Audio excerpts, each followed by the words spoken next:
all these drunk white kids, excuse my language, running around, all that stuff. And I said, why can't I get up there, guys, and have a discussion? Then they got kicked off. I mean, I don't want to say Okay. this. Go ahead. I Well, don't. Hmm? because Facebook, when I schedule these things, I have to go broadcast. They're going to stop me from doing the schedule. So Yeah. we're going to go ahead and just start, and we'll just continue to talk. And then when Rhett gets here, we'll start with the actual Yeah. interview. All So right. I'm gonna do a little countdown thing because I like the little countdown thing. No, no problem. Yeah. Oh, I see.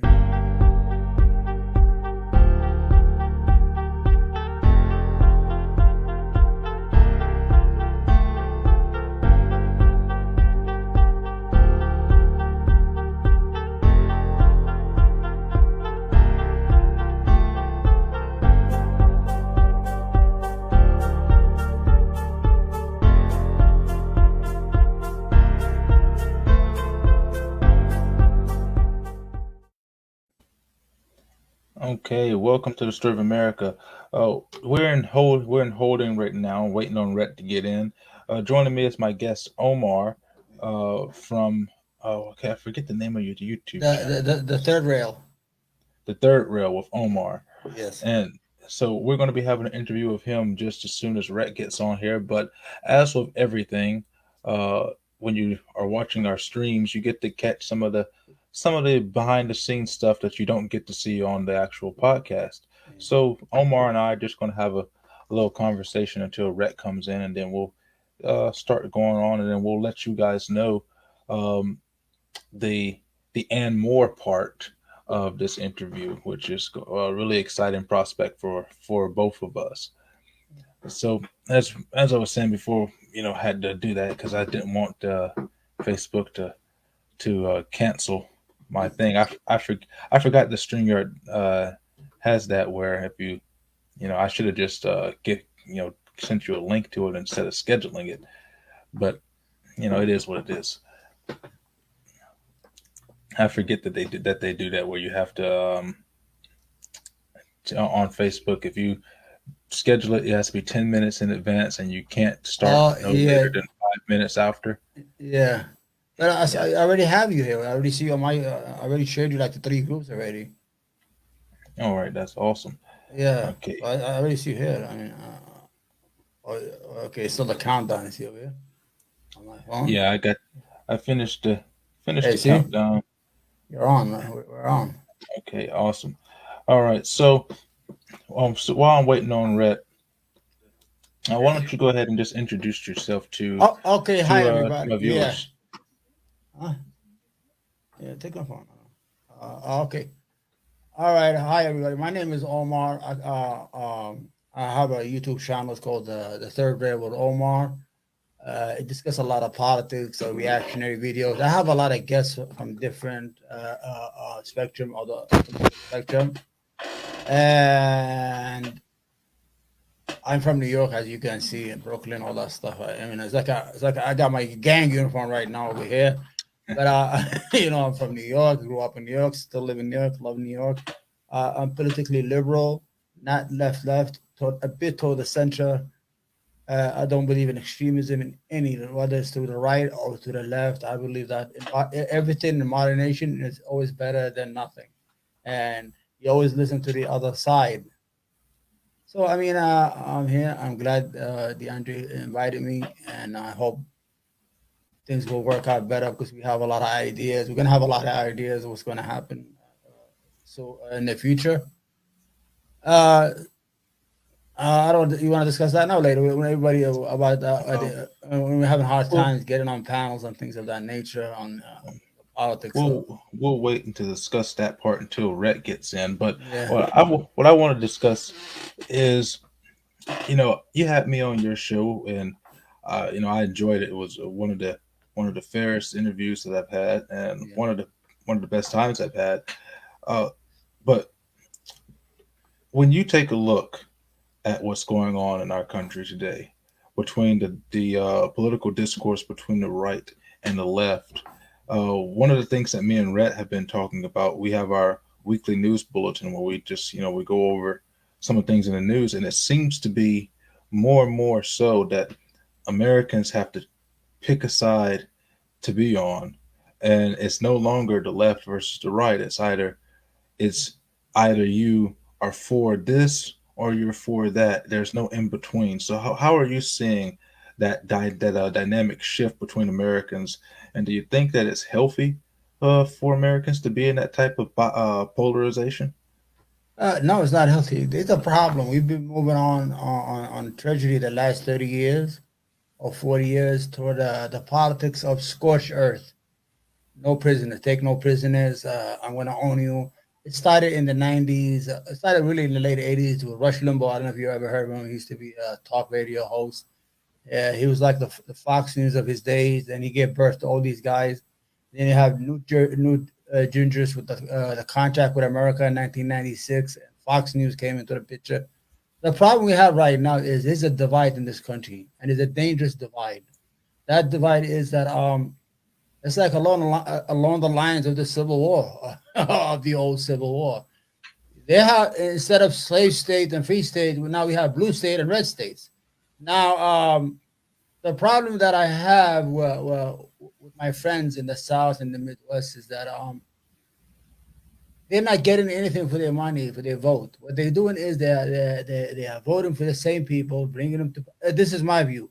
They're bringing them to power, and they put this fear on them. Oh, you're going to lose your privileges, the demographic exchange, and they don't have any privileges. They're poor as me. I'm probably poorer than they poor. We're all poor as a society. So my view is I don't think that the Republican Party is longer a parliamentary party that it believes in elections and the natural process of conversation. I think it has become an extreme organization, and it's shrinking by the day, and eventually it's going to become either violent or it's going to disappear if it doesn't change its way. I mean, that's what how I view it right now. So when we look at the different dichotomy between Republicans and the Democrats, Republicans obviously they're going to say the exact same thing, but in the reverse. Yeah, And when you're looking at that, uh, it's become. You've been on the same panels that I've been on. yeah, It's become very difficult for both sides to actually speak to one another.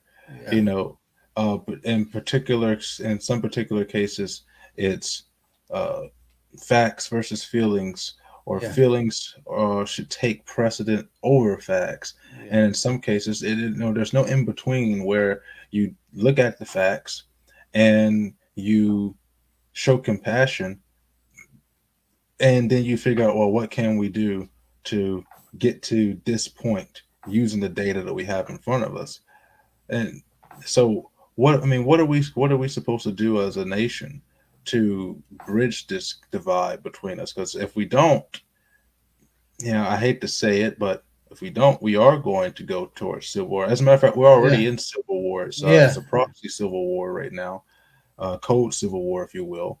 yeah. But it's going to come to where it's going to be full fledged war if we don't take care of this divide at some point. Okay, you see, there's a lot of economic grievances that are sure. The Midwest has been devastated by our NAFTA agreement, globalization, where they took away their jobs, closed the factories, and left. These people did not leave their towns to go to the cities and get better jobs. They just stayed there, drank themselves to death. They're under attack by the opiate crisis. They're under attack from. They were forgotten. I mean, we could agree on that. But the situation here is that the fear I have is that both political parties are corrupted. I mean, in a certain way, even the Democrat, but at least one party is still acting like it wants to be a political party. For example, I could give you some of their platforms. Like the Democrat will say, free, universal health care, 2 year college free college education, or they'll say for children. What is it called? Preschool. For leave. They're still trying to sell us some stuff. They're still selling.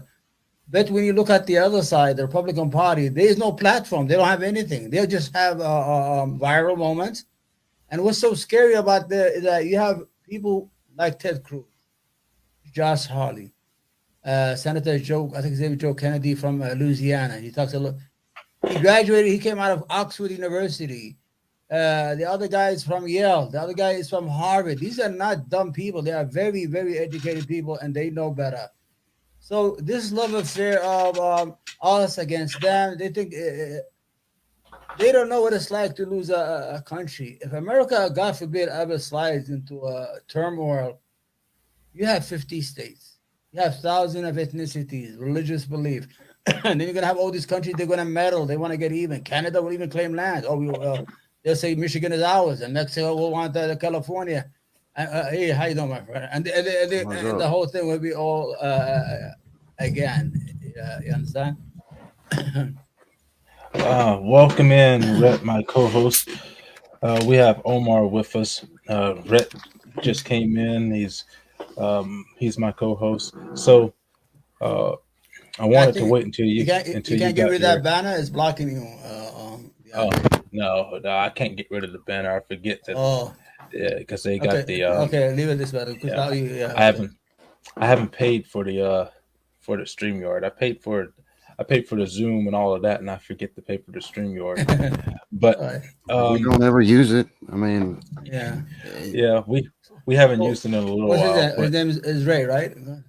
Yeah, Ray. How you doing, Ray? My name is Omar. How you doing, man? Nice to meet you. So, like I said, we are in a dangerous moment. We have this love affair of a civil war. You don't want to see that. I'm a native of Yemen. They have a civil war. The Middle East is always in turmoil. Once a country becomes a failed state, you have all these actors. They come out of the woodwork. It's not going to be in Nick Fontaine or whatever these guys. These guys are going to disappear. You're going to have more vicious.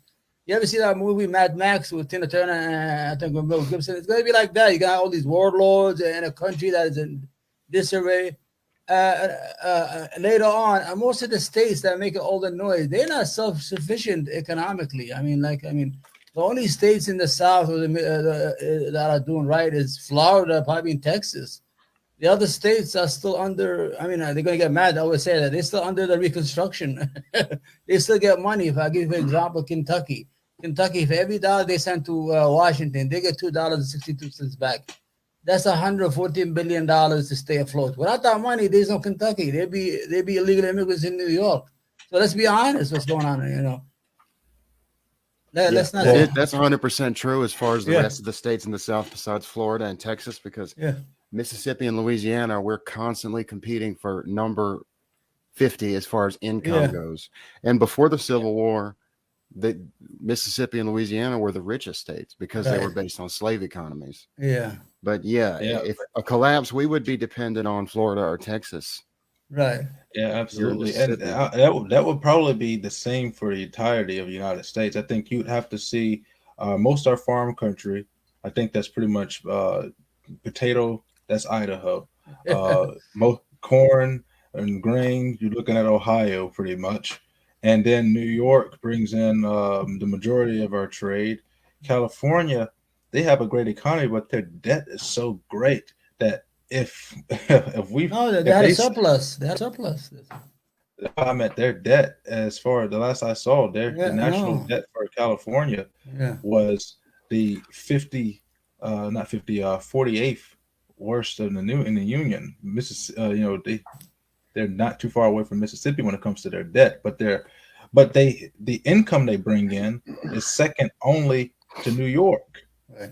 But they just got so much wasteful spending over there that if we were to close down California, I don't know how they would do it because they've just got so much wasteful spending.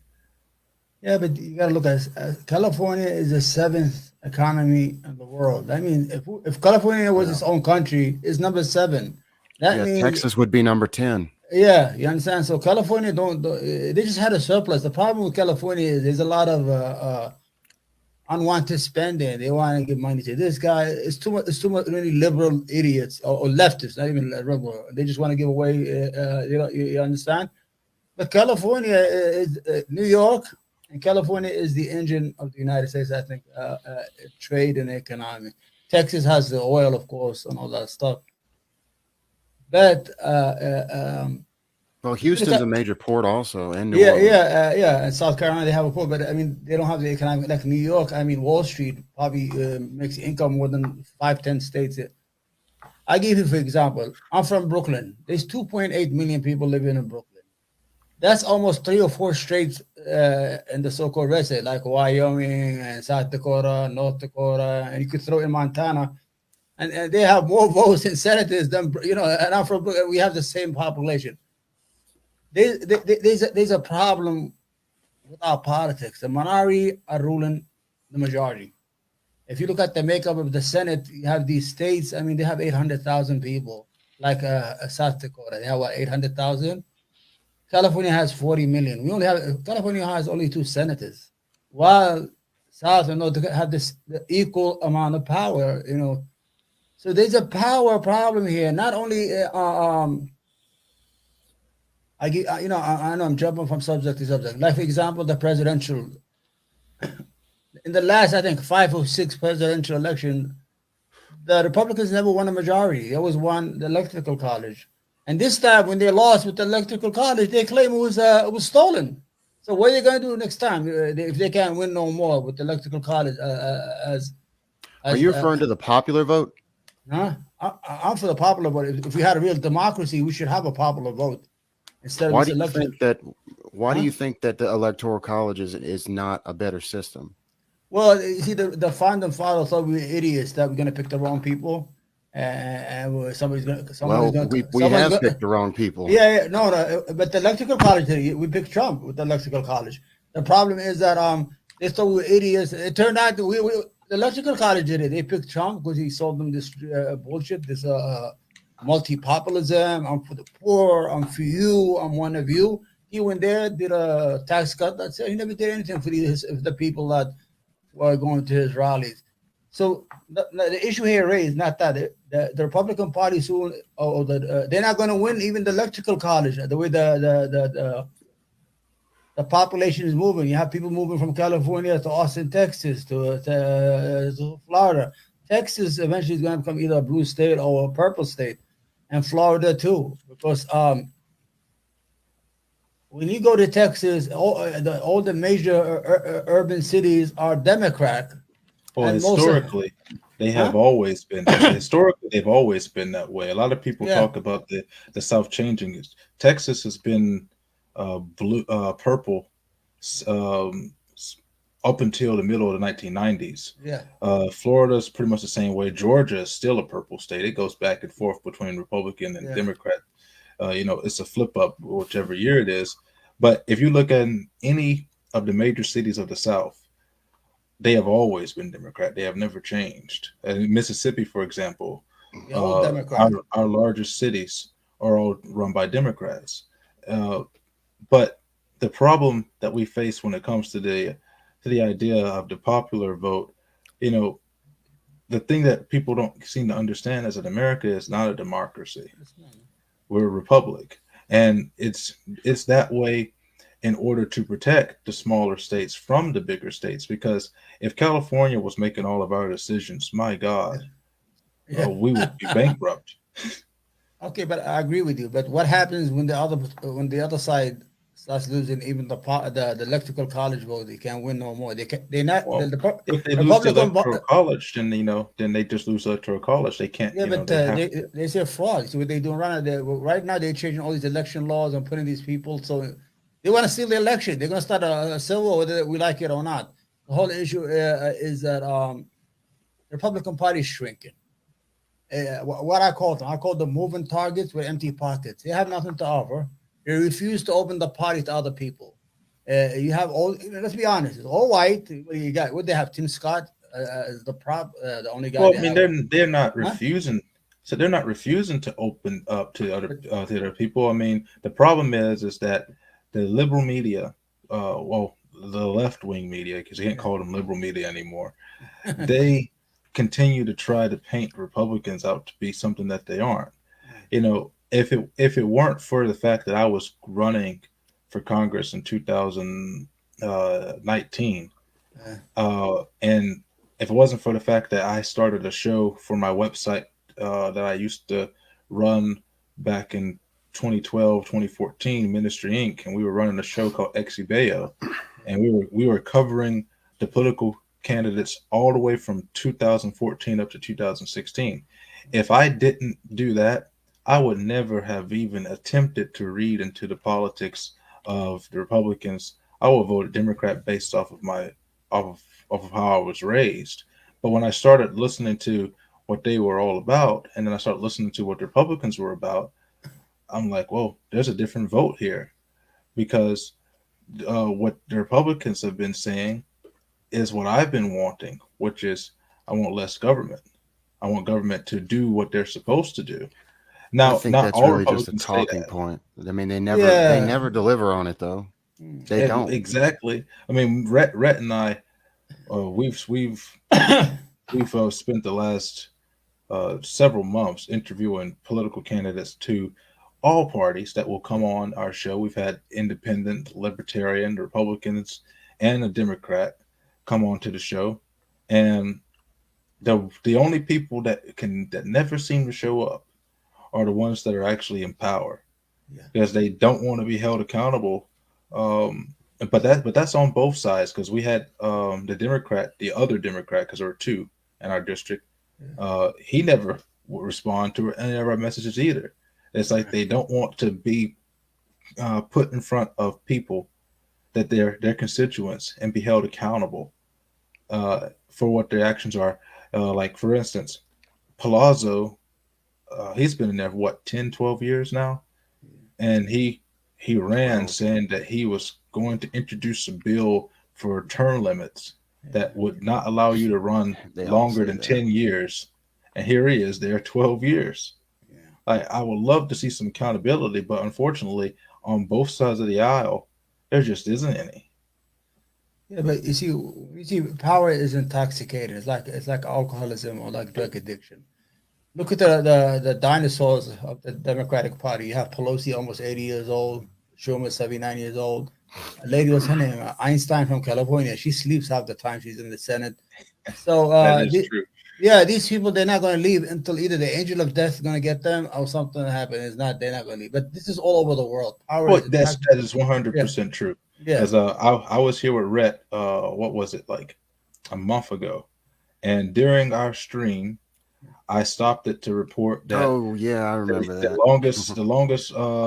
longest reigning, I won't say reigning, but the longest serving senator on the Republican side had Congressman. passed It was a away. congressman from Congressman. Alaska. Yeah, Yeah, he died. He spent 40 something yeah. years in Congress and died in Congress at the age of like 88. Remember that Like, guy? What's his name? Thurman. A long I time. I think don't it know was. how young you are. From South Carolina. He was. I think from Virginia. It was Thurman. He used to be the whole issue here is that they love to walk around in those hallways. They get $175,000 a year.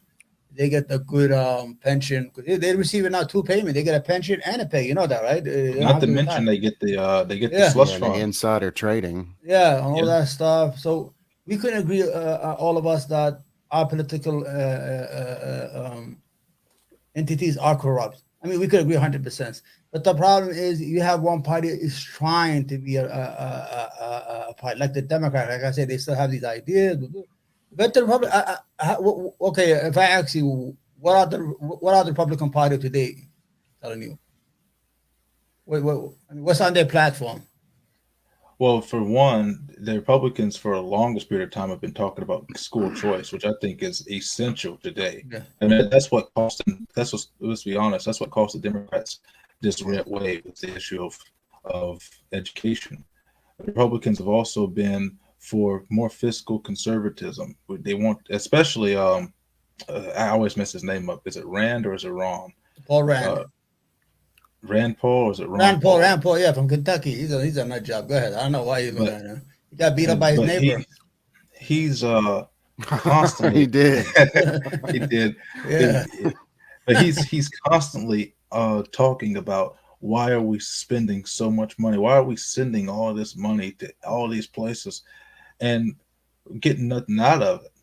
Okay. And why is it that instead of cutting bills somewhere else to use, if we wanted to send $44 billion to Ukraine, why Yeah. not cut funding from something else that doesn't need it, and then justify that instead of just printing more money.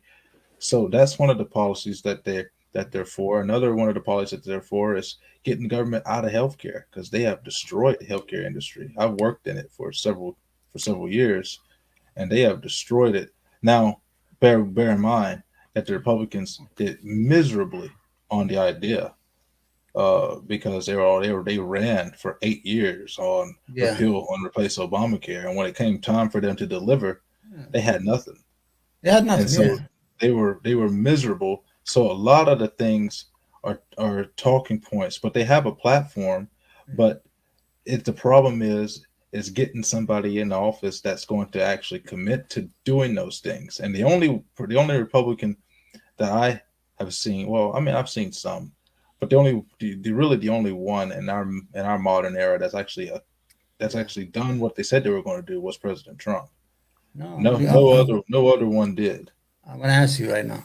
Okay, first of all, Rand Paul, if you really want to be fiscal and you want to save money, return the money that Kentucky takes every year for nothing. Why are we giving country $114 billion for free money? That's first of all. And he's a federal official. Yeah. He doesn't work for the state.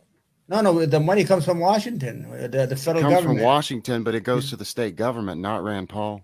No, but he's a part of the federal government that approves that money. He doesn't have the power to send. No, but one person by himself can't do that. No, he can't do it. I'm just doing it for conversation's sake, like he's always yelling, because he's just one of 100, right or wrong, even if he yells from one to tomorrow. Second of all, big government. The Department of Homeland Security was created by George W. Bush. The Patriot Act, that's spy on American, was created by George W. Bush. We're definitely not fans of George W. Bush. Yeah, I definitely don't like him. Let's get to Trump. Trump increased the deficit by $7 trillion when he was president of the United States. That's true. So more than anybody else. Trump. You see, DeAndre, I don't want you to. He's from New York. I'm from New York. See, we are con artists. A New Yorker knows a New Yorker, and I'm gonna tell you that Donald J. Trump did not do anything that he promised. All those executive orders he was signing, they had no teeth. The only thing he did was he gave the 1% a $2 trillion tax cut. He didn't do nothing for the poor people of Ohio or Iowa. He didn't do nothing. He renegotiated the NAFTA. They probably gave him a little biscuits here and there. Nothing big major happened. You don't think that the tax cuts were across the board, not just for corporations? No, 83% went to the top 2%. And not to mention the raising, the first time that wages have risen, and God knows when, not only for Americans but also for the military. Then you had the trade deal with the USMCA, which is better than NAFTA, because it's more. I won't say it's reciprocal, but it's more fair than what NAFTA was. If it was reciprocal, we'd be taxing Canada. It's just this exact same amount they are taxing us for dairy. But 25% is okay. He also sent out stimulus checks, which I think was a bad idea. But dumb. But that's what I was about to get to.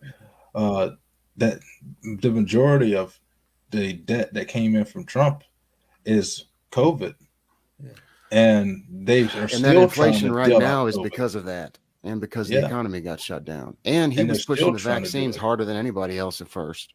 So, I mean, I had plenty of problems with Trump personally.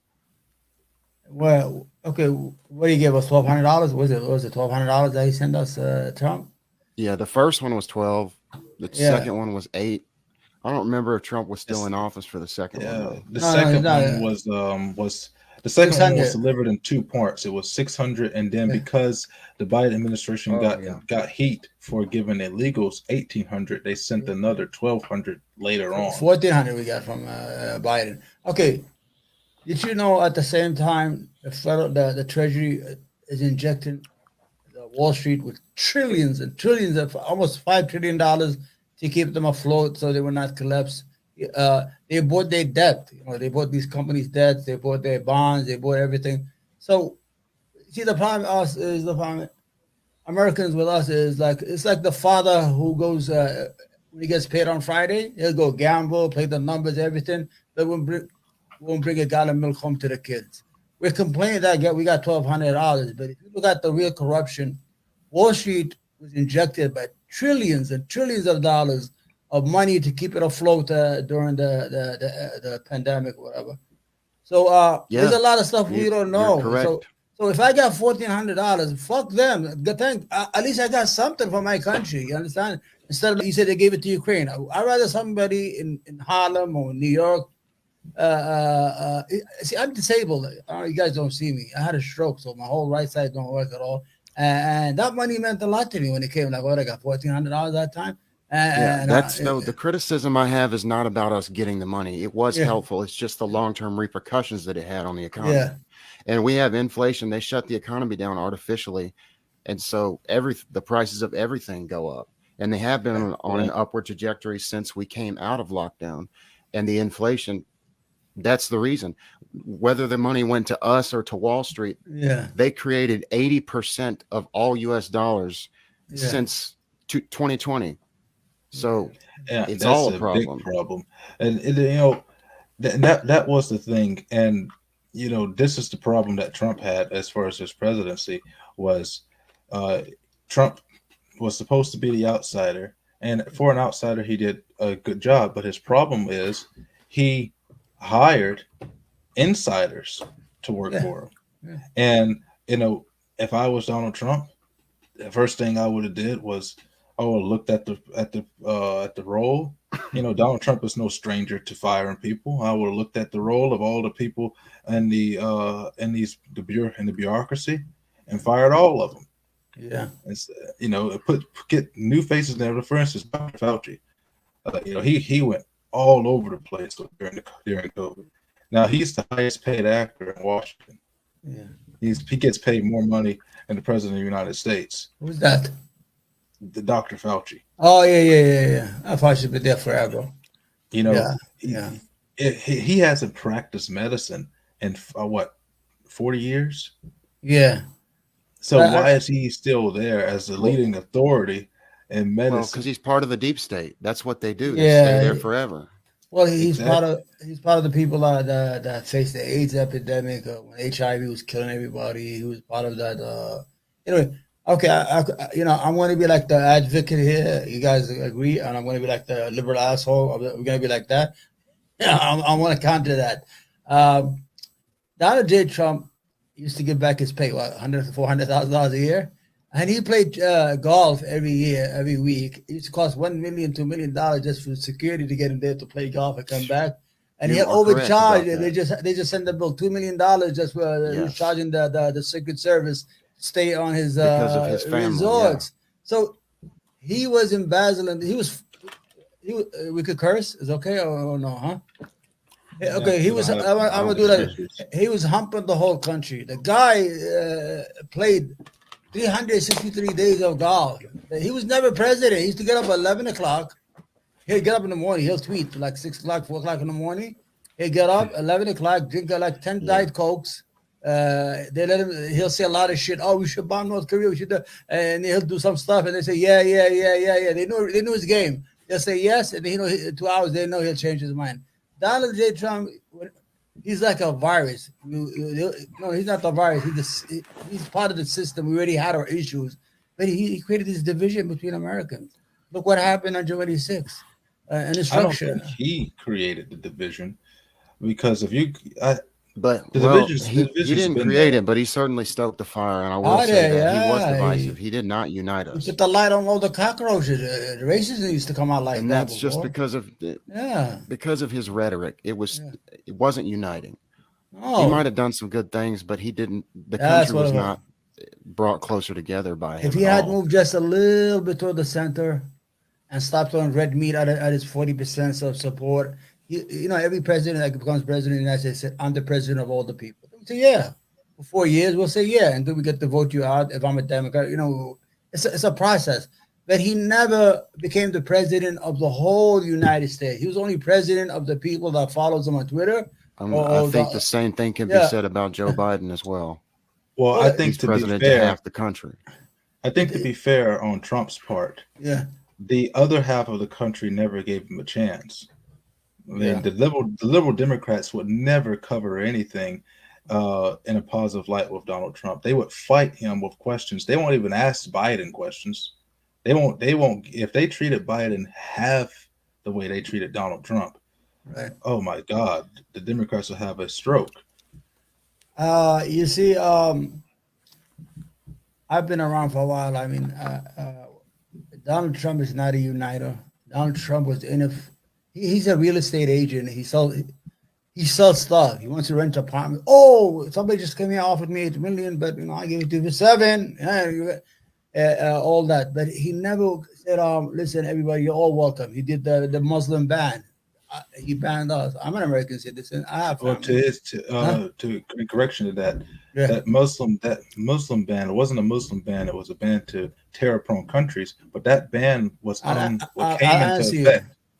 It came into effect under Barack Obama. He just extended it to other countries. Every country that he put on the list has never, not any one of those citizens has ever committed a crime against the United States or was a member of a terrorist organization. The real terrorists were Saudi Arabia, 15 of them that bombed the Twin Towers. Two people from the UAE and from Lebanon, from Egypt. Those were the real people who bombed the United States on 9/11. He didn't ban travel from Saudi Arabia? No, he only banned it from the poor states like Yemen, Sudan, all these poor states. They never did anything to the United States. Even remember the judge when they were trying to repeal it in San Francisco. He said all these countries you have listed, not even one citizen has committed a crime against an American citizen or against the United States as a criminal. And this is what I told you before. If I go to my community, most of my community is conservative. They don't want abortion. They want their children to learn, how to read and write and math. They don't want the other stuff. The back of there, But there's nobody saying come in. I mean, you know what I'm trying to say here? They are Republicans waiting to be harvested. But when you say Islam hate us, these Muslims and take their money and make friends with Saudi Arabia and take billions of dollars from them, but it's okay with you and them. We as Muslims say, why? Why is this guy? I mean, we want our kids to learn regular education. You know what I'm trying to say here? We don't want that culture war in our schools or be taught anything but education. The majority of my people hate against abortion. They are almost Republican, like 99.9%, but they just need to be embraced. But I'm going to disagree with you, DeAndre. I mean, the old Republican Party was probably much better. Yes, you're right. They believed in small government, conservatism, family values, less tax.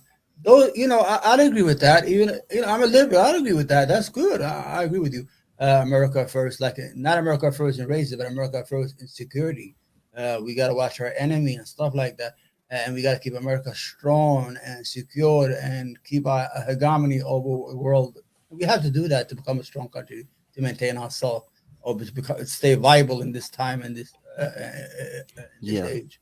But that's unfortunately imploding as we speak. I think at this point, I don't see a way back. I think that the country is just, there will be civil strife. There's already civil strife, but a full-blown civil war, I don't see any other way how things could go any differently at this point. I mean, a civil war, I mean, I wish, this is my message to my brothers and sisters in America. If you're listening to this podcast, you don't want to go there. Trust me. I've been there. I saw it. And when you see civil war, do you want our women to become refugees in Mexico and our children, or to become refugees in Canada? Do you want our daughters and our sons to become refugees in Central? That's what's going to happen. People are going to run away from all this viciousness. Do you really want to see your wives or your daughters in the Mexican border or in Guatemala as refugees? That's what's going to happen. You have 50 states. If these 50 states implode, there is no way you're going to put that back in maybe 1,000 years. Because I told you, the ethnicity. If it happens, there's no way it's going to be put back together. Then we immediately lose our global power. I mean, at that point, China takes over.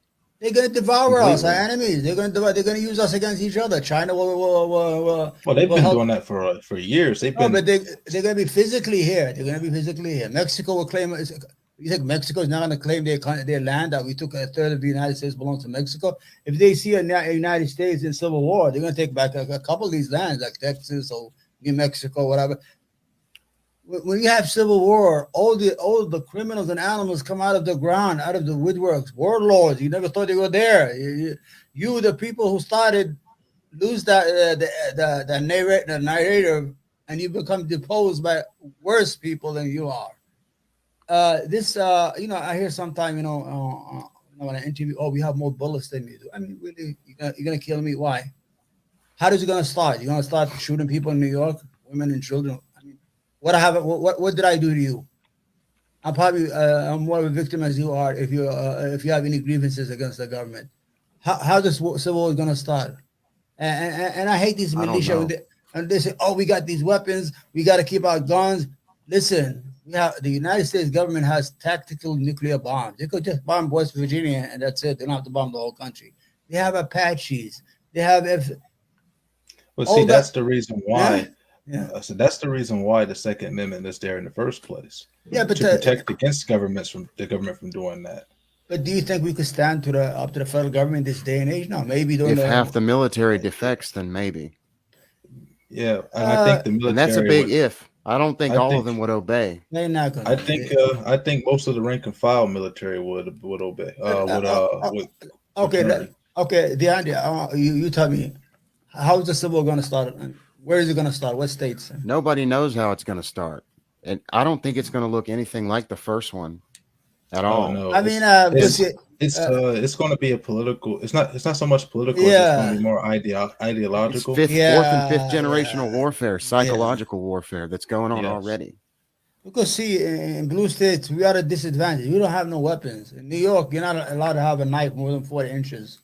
If you have more than 5 inches, you could get arrested. It hasn't stopped New York, though. And it's hard to get. You know how hard it is to get a gun. You can get a New York State, like not the city. You can get a shotgun that shoots like 2 bullets at a time. You cannot get these AR-15s that you guys have, all that stuff and everything like that. So first of all, we'll be economically powerful. Let's just say there's a breakdown, right? Let's just, God forbid, it doesn't happen. The federal government and the Federal Reserve will be in the hands of the North and the North and say that make up that money and that wealth. Not really. The military gets $800 billion a year. There's a lot of corruption in the military. They don't want to lose that $800 billion now. It used to be $790 billion. Now it's $804 billion this year. Regardless you think of how they want to lose that? There's going to be a lot of bloodshed. Regardless of how it happens, it's not going to be peaceful at all. I don't think that the North is going to have the economic power, because let's remember, most of the reason why New York is so important economically is its trade. But as far as production of essential things like food and farming, that's the middle of the country. New York can't produce those, so New York is going to lose a lot if that happens. But I don't want that to happen. No, and same thing with California, because California is a beautiful place, but it's turned before all these trade agreements and before we shipped all our industries over to China. New York used to have a lot of factories. No, forget about New York. They had the factories and not the South. And I said, and they had the Midwest. They before you came, I was talking to Andre about how people just lost their jobs. They were making like $30, $40 an hour, whatever, making air conditioning, umbrellas, whatever, pens, hair pens, whatever.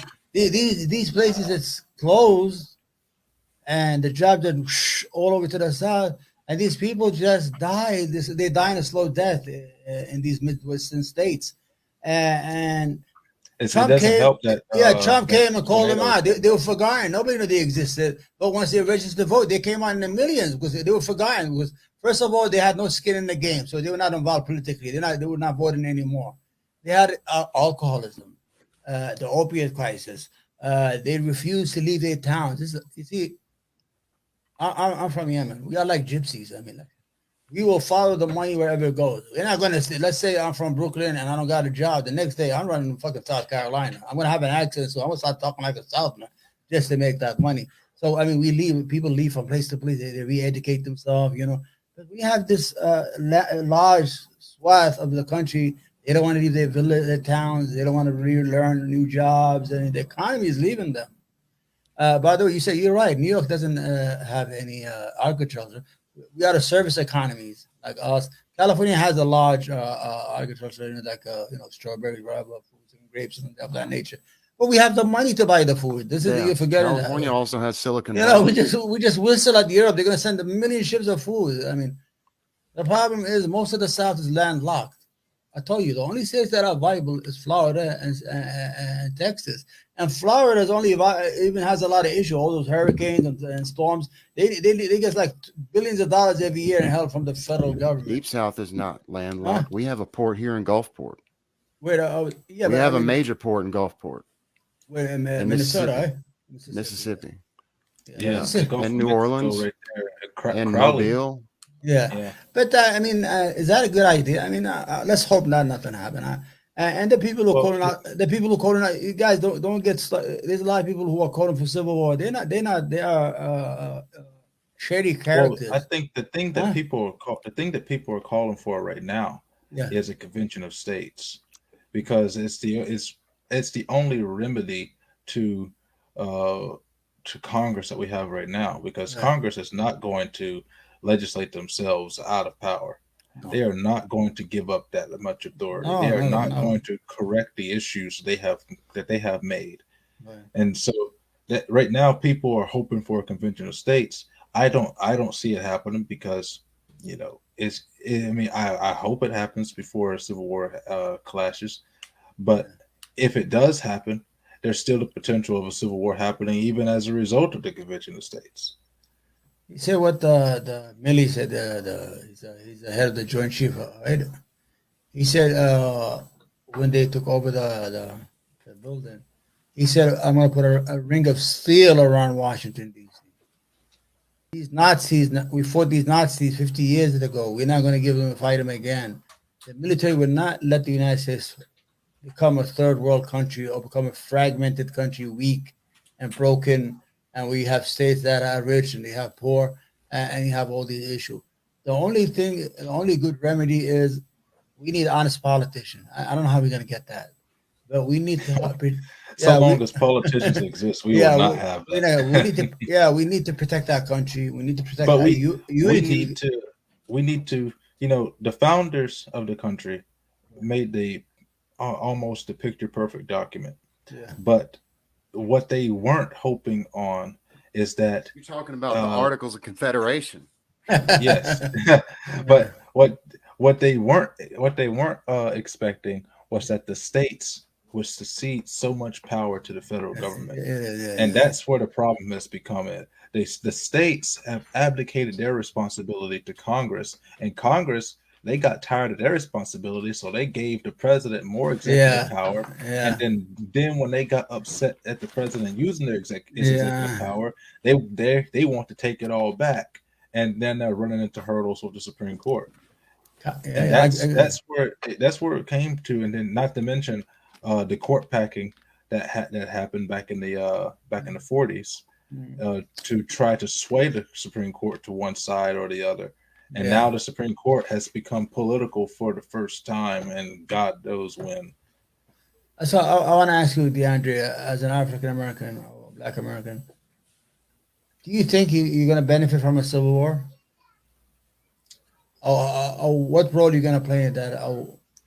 If we had a civil war, I think more blacks like me would benefit than blacks on the other side. And I say that because blacks like me, we are all about accountability, get a trade, make something more out of yourself, take advantage of opportunity. Whereas the other side of the aisle, which is not talking about Democrat or Republican, but just the other side of the mindset, they expect something from the government. The government owes them something. It's always me. I need this. It's a victim this. Or the government has to give me this. They're waiting for somebody to feed them something. And you can't have that type of mindset if you want to survive any type of crisis.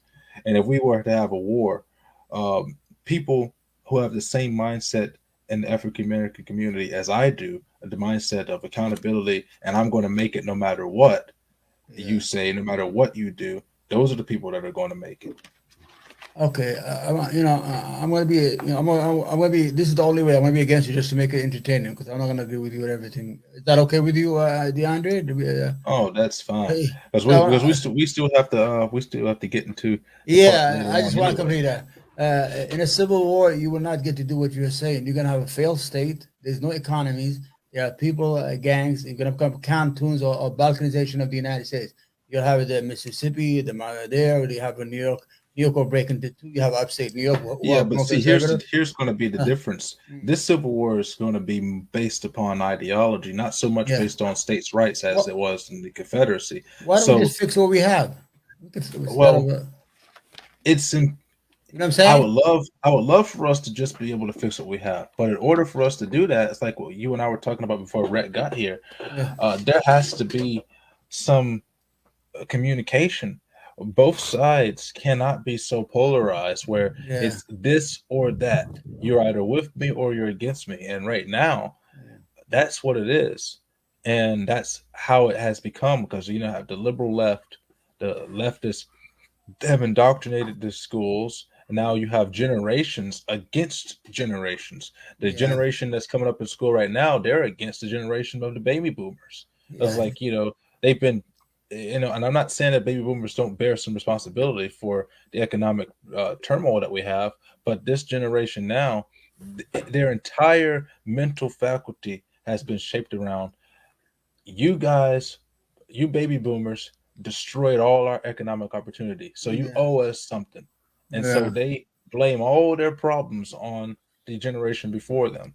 yeah. And so now, so that's where our shift is. Our shift is coming from so many different angles that I would love for us to just be able to fix what we have. Mm. But the only way that we're going to be able to do that is to get rid of this polarization. And I'm having a hard time seeing. I'm starting to see some people wake up Yeah, and that's why I've been going to do all these panels and try to do yeah, all these different things where people are able to have this type of conversation yeah, together and the way that we used to be able to. Way back in the '80s and the '70s, you would see yeah, firing line with William yeah, F. Buckley, and you yeah, have people from both sides able to have discourse without getting ready to stab each other.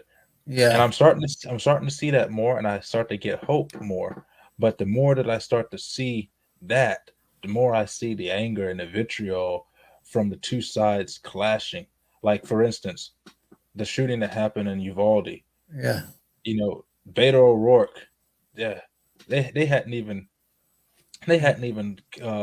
released the names of the kids yet, and yeah, he's up there making a political stunt out of it. yeah. And then Barack Obama comes out and starts sending a message talking about George Floyd. Like this has Well, nothing to do yeah, it's the with the anniversary of his Uvalde. death. That's why they said that. Yeah, It has yeah, nothing to do with the Uvalde incident, and all it does is stir up uh, the same hatred that happened in 2020, where we had riots the entire year as a result. And that type of division, uh, that type of politicization of crises, it incites the right, it incites the left. And okay, so long as you have that, you are not going to be able to get the two sides to meet. okay, okay. The problem with that is I'm gonna look at it through my lens. He had a guy, young kid, who traveled all the way to Buffalo and went and killed like 10 or 13 African Americans because they were black.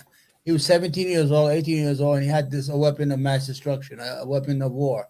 The same thing. The guy in Texas, he turned 18 last week, last Monday, and he bought the two weapons, AR-15 like weapons, and went hunting kids in elementary school. What we're saying is that we believe the Second Amendment is important because every amendment is important because when you start to ship away any amendment, you're gonna ship out the other one next time. What we need is regulation. I We mean, have regulation. yeah, So but I mean yeah, that's the thing when we talk about this with these shootings.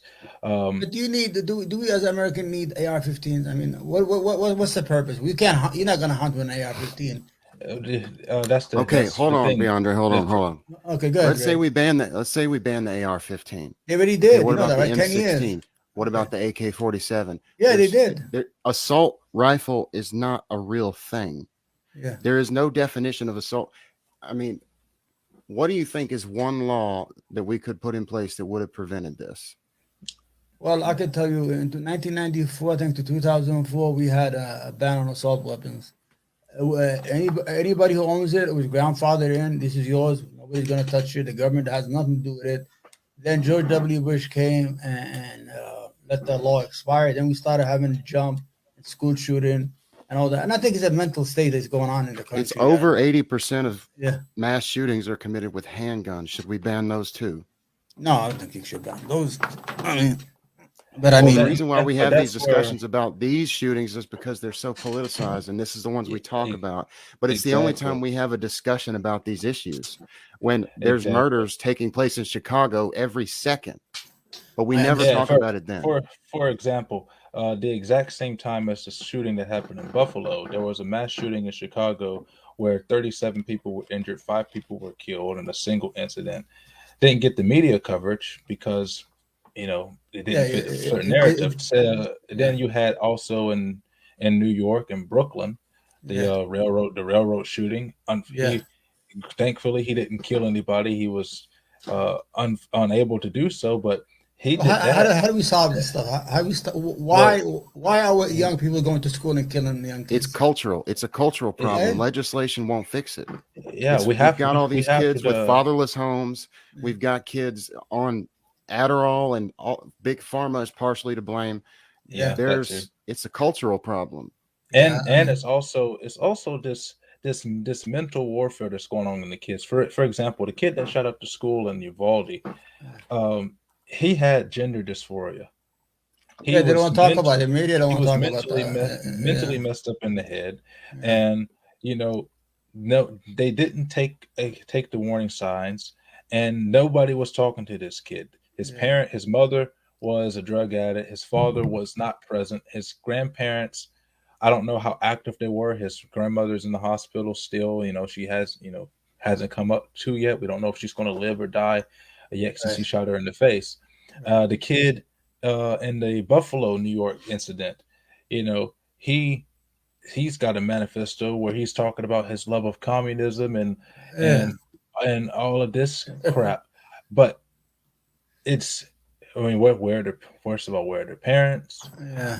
Why is it that their minds are like this? It has to do with a lot of the indoctrination in our schools, because they're teaching the hatred of America, and really, a lot of these places now are starting to teach hatred of white people, which we should not be accepting of. No. I don't want anybody to teach hatred. What are you talking about? Of Islam. Well, yeah, critical race theory, but it's not just. They're not teaching that. They're not teaching. Only they teaching in academia. They are teaching in academia. Like lawyers, but I don't think so, because I think they should leave this shit alone. Stop fucking around. Excuse my language. I mean, we went to school, we learned history, regular history. That's it. John Brown, we sang his song, all that stuff. We knew about slavery. Yeah, but do you think we should not? They should not tell me to hate. Yeah. You think of some of the issues, like we had to really change the way we thought when we were starting to have Arab immigrants coming to the country after 9/11, because people were, standoffish. We don't want to talk. We don't want to talk to those people. We had to change the way we think, and we were able to. We still have areas to work on, because you still have 19 years in Afghanistan, which should never have happened in the first place. We should never have went to Afghanistan. But that has created this image in the head where we're still having to deal with that. And now the schools are putting an image in the head. Well, slavery was bad. White people had slaves. So white people bad. And it's not just happening in these critical race theory places, because I've seen over the media, they've got people having to do exams where the teachers asking their students, how do I benefit from my white privilege? What does that even mean? They don't have no privilege. Why are you asking children questions like this? This is making white people hate themselves, and I think that's the problem with that kid in Buffalo. He got to the point where he was believing in white replacement stuff, and he was starting to hate himself as a white person, and he went to go take it out on black people because he's thinking that they're out to get him. and it's because of what these people are teaching them. Yeah, but you have to fault even like the Tucker Carlsons of the world that repeats it every night. Uh, I interview a lot of people on my channel. A lot of what you call I call them white activists, just not to get them in trouble when they come on my thing. Because if you say the Well, I word, have no problem with I yeah, have white no problem nationalists. with white activists or white nationalists Yeah, but that talk about it, but it's when you get to the extremists, in every group. Like, I don't like Hebrew Black Israelites, but I have no problem with them so long as they yeah, aren't extreme. And the you same know, thing with white nationalists. I've talked to some of them. I'm like, hey, what are your views? They're like, do you like yeah. black people or do you hate black people? They say I don't have a problem with black people. I I just just want want to live white alone. people to Yeah, I just want white people to be able to have their own type of culture. yeah, But I think even that thinking is wrong in yes, America, because America has a unique culture, and the fact that we are not having any type of assimilation to the American culture and we're creating all these separate cultures within America is what's creating this division, yeah, where we should all, like I tell people all of the time, what I am is an American. I'm an right. American. Yeah, When I tell somebody I'm a child of God, yeah, I'm an American, and then I'm black. right, And in that order, you know, I'm an American before I'm black. right. So at the end of the day, I want to see black people do great because I'm black. But Yeah, at the end of the day, whatever actions that I take to make black people better should be the same actions that I'm going to take to make Americans as a whole better. hundred And we percent. got we have to get rid of this idea of white culture, black culture, Arab culture, Yeah. Indian culture. It doesn't belong in America. It's American culture. Yeah, 100%. I agree with you 100%. You just said it like it's gospel what you said. That's right. We should first we should better our communities because we live in communities. Let's not be and as we better our communities, we should communicate with the other communities to better the whole. Because if we all succeed, everybody succeeds. Yeah, you understand? Because in New York, we give you the makeup of New York immigrants.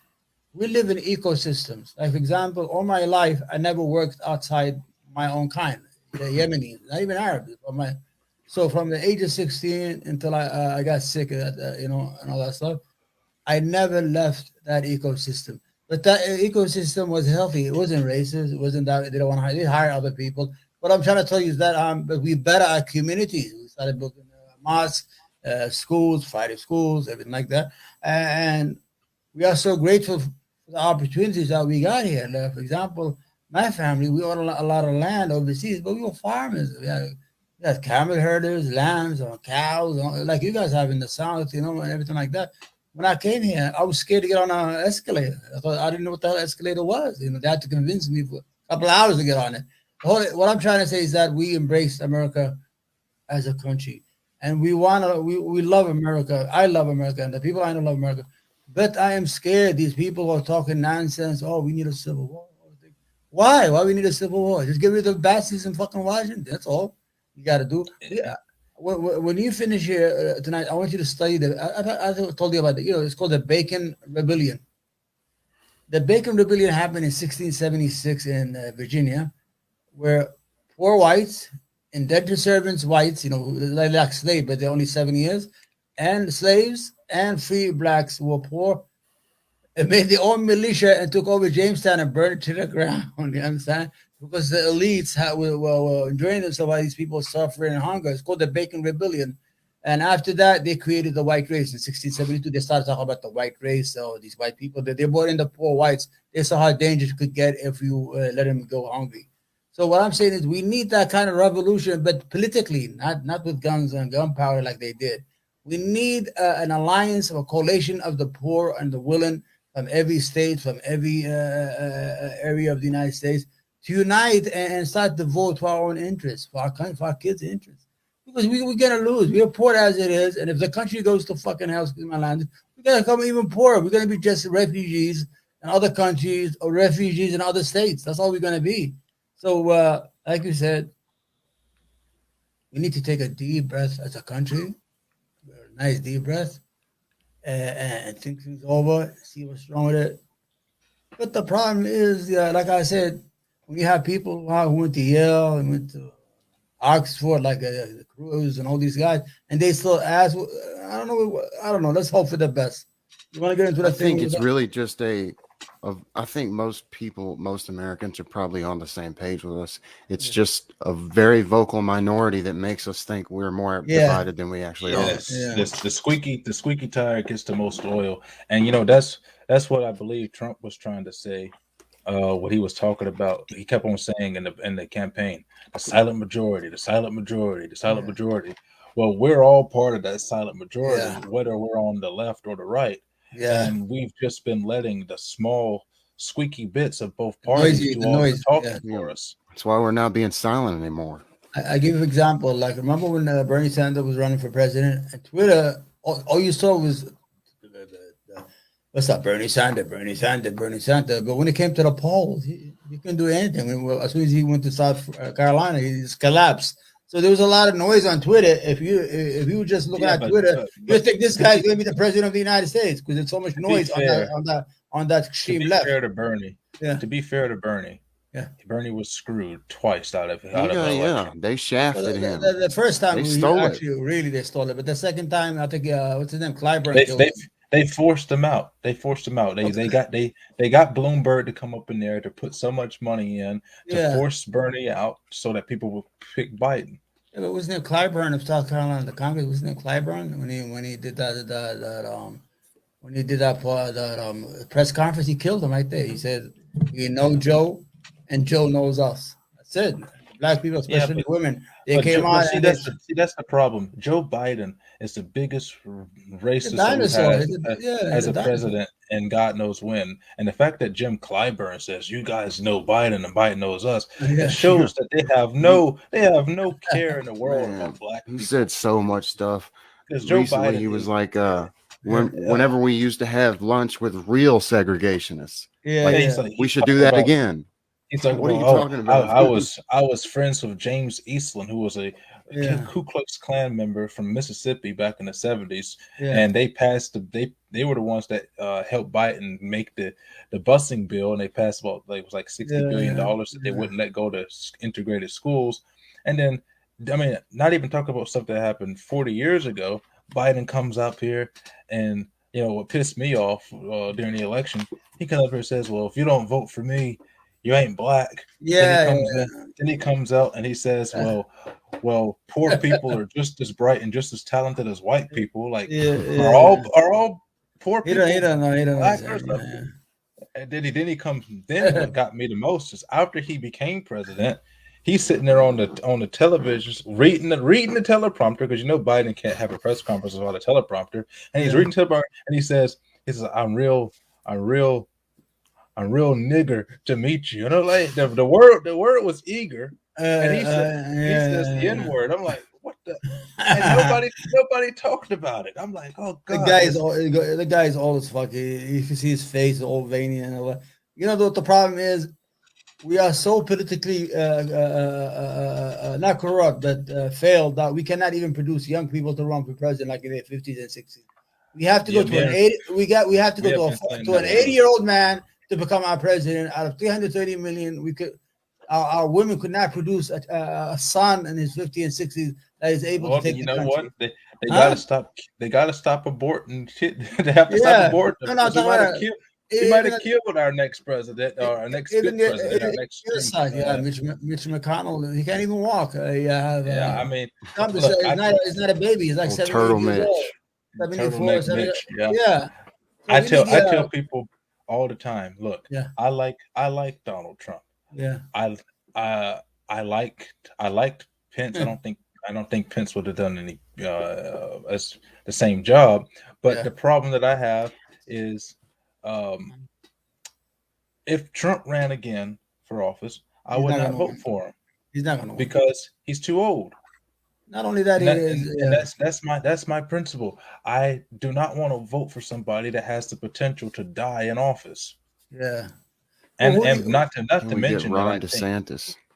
I don't Ron know. DeSantis Yeah, has he's the a next best phony. He's a stance. phony. He's another phony. I think Ron has more work to do in Florida before he runs for president. There's really no good person that we can think of at all, and that's the problem. Exactly, that's the problem. I have a good guy for the Democrats. There's a guy named Tim Ryan. He's running for the Senate. I think he's in Ohio. I think Tim Ryan.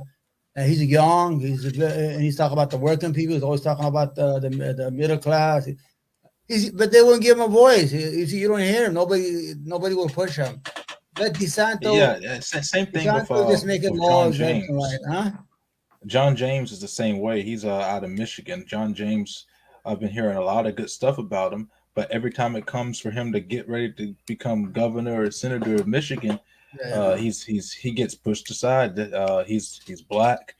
That happens every time with reasonable Democrats. They always get pushed out because the party is just far leftist and for example. Remember, he ran against Pelosi. He tried to run against her. They almost killed him inside the Congress. Remember, that's him. He tried to run against her for the House leadership. Yeah, example, in the presidential election, we had three Democrats that I thought that I would have a potential to vote for in the presidential election. It was Tulsi Gabbard. It was what was his name? There were two Johns that were on the state. I can't remember their last name. But no, John Delaney. Yeah. And there was another John. But those are the only three people that were on the Democrat stage that I said, hey, if I voted for them, the country, I might not like them, but the country wouldn't go to shit because they wouldn't push these crap policies. Yeah. And those are the only three. And they had 20, 22 that were running for president. They need new leadership. The Democrat Party, we got Nader. He's like fucking, like 89, from New York. We got I told you, Einstein. What's that name? Einstein. From. I think the average. What's the average? That generation doesn't want to let go of power. COVID-19. I used to say was a coward. He didn't do his job. I mean, everybody survived in the Senate, but everybody was dying in the nursing home. That's what I'm sitting there like. Well, was COVID really is? Well, we can't say this because of YouTube. You can't say leave it alone. I can't believe that in the United States you already said it. We can't talk. We're banned. We didn't say anything but the word. We can still just say that nothing happened to the old guys in the Senate. If the you old say people survived. COVID. Huh? Yeah. Well, technically, the terms of service. I read the terms of service. I was going to do a show about me going over the terms of service of YouTube. But I was waiting for my YouTube strike to get off so I can bitch on YouTube. YouTube's not our main thing anyway. But the thing is, you look at the terms of service about COVID, good? And we're building the audience. We're not where I want to be, but we're getting there. But you go take a look at what it says on the terms of service. It says basically anything that Donald Trump said about COVID in the early points where we were still getting data and the CDC was saying things like azithromycin and hydroxychloroquine were suitable. Well, now YouTube says, well, you can't say any of that. And then it switched from don't say that. It switched to if you mention COVID, that is grounds for getting your video striked off of YouTube. Just mentioning the word COVID. You don't even have to mention vaccines. You don't have to mention anything surrounding COVID conspiracy theory. Just mentioning the word. Well, how long has this been? This is my second strike from YouTube. And how long has it been? About 2 weeks. Wow, been a lot of people saying a lot of things about it. Why are they gonna bother you? I think it's bullshit. Yeah, heck, we don't even have a platform. We don't even have any real subscribers. Yeah, they're just picking on you. I see other guys talk like I just made it. Just made the channel. Yeah, Liz Wheeler and all they talking about whatever they want. They just picking on you. Anyway, just leave it alone. Just made the channel, and I said, you know what? YouTube doesn't sign my check. I get paid by Anchor, Spotify, and whoever else is I'm going to be doing sponsorships with. Yeah. Right. Yeah, so I'm like, sure. Do I want the platform of YouTube? Yeah, but YouTube, you guys aren't paying my check, so fuck off. Yeah, YouTube. Even so, Twitch did to those guys, to Destiny and to Haas, Haas was a communist because they spoke against the war. They kicked them off the platform because they spoke against the war with Russia. Twitch has a lot of crazy terms of service. Very sensitive. Even TikTok. I get, I do good in TikTok. I don't do videos. I just put on videos that I don't do them, but political videos, and I get like sometimes 70. And I'm already warning they're gonna kick me out soon. And these videos that I saw on Twitter, but I banned in TikTok. Anyway, we need to get our free speech back again. I disagree with all that BS. That in this day and age, we're scared to talk about something. Looking back, I mean, we should be walking around naked at this day and age. I mean, we should be liberated already, even from clothes, not just words. You understand? Well, if you want to be that, but and I always tell people this. Look, there's the thing. People say, "Well, you can't say this, you can't say that." I have every right to say it. Yeah. That doesn't mean that I have every right to avoid the consequence of me saying it. Yeah. So if I want to go up into a white neighborhood and call everybody honkies and jigaboo is a black racist term, but if I want to go into a white neighborhood and call everybody honkies and crackers and every type of white racial slur I can think of, I don't think anybody would care. I have every right. Well, depends on where you are. Be true, but I have every right to say that. But if they decide to run at me with torches and pitchforks, that's the consequence of me coming over and saying that. That's right. You're responsible for what comes out of your mouth. We have a saying in Arabic. We say men get pregnant from their tongue. They get pregnant, like they gotta be careful what they say. Yeah, now they just get regular pregnant. Yeah. According to the Biden administration, this lady came on Capitol Hill last week, and they asked her questions. They asked her, "Do you believe that a man can get pregnant and have an abortion?" And she said, "Yes." I'm like, what the? And see, I just had an abortion debate. Yeah, DeAndre, be careful. You're stepping on stones. Yeah, I did.